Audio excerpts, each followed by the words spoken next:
রাষ্ট্রপতি জিয়াউর রহমান হত্যাকাণ্ডের অন্যতম অভিযুক্ত অবসরপ্রাপ্ত মেজর মোহাম্মদ মোজাফফর হোসেনকে দীর্ঘ ৪৫ বছর পর গ্রেফতারের মাধ্যমে ইতিহাসের এক অমীমাংসিত অধ্যায়ের সত্য উন্মোচনের সুবর্ণ সুযোগ তৈরি হয়েছে বলে মনে করছেন ইতিহাসবিদরা। প্রকৃত সত্য বের করতে সেনাবাহিনীকে সম্পৃক্ত করে সরকারের বিভিন্ন মন্ত্রণালয় ও সংস্থার সমন্বয়ে একটি জাতীয় তদন্ত কমিশন গঠনের প্রস্তাব তাদের।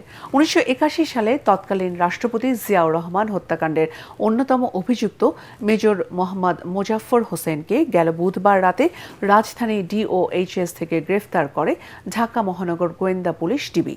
বিশ্লেষকরা বলছেন ১৯৮১ সালের ৩০ মে চট্টগ্রামে সংঘটিত সেনা অভ্যুত্থান এবং রাষ্ট্রপতি জিয়াউর রহমান হত্যাকাণ্ডের ঘটনার সাথে ওতপ্রোতভাবে জড়িত ছিলেন মেজর মোজাফফর। এই ঘটনার পর তিনি দীর্ঘ সময় ভারতের কলকাতায় ছদ্মনামে আত্মগোপনে ছিলেন।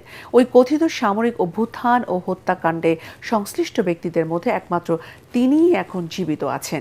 বিশ্লেষকরা বলছেন সে সময় ইতিহাসের জঘন্যতম ও নৃশংস হত্যাকাণ্ডের বিচার কাজ অতি দ্রুততার সাথে শেষ করার এই ঘটনার প্রকৃত কুশীলব ও নেপথ্যের ইন্ধনদাতাদের অনেকেই আড়ালে থেকে গেছেন। মেজর মোজাফফরের দেওয়া তথ্য যাচাইয়ের মাধ্যমে সত্য উন্মোচনের দাবি তাদের।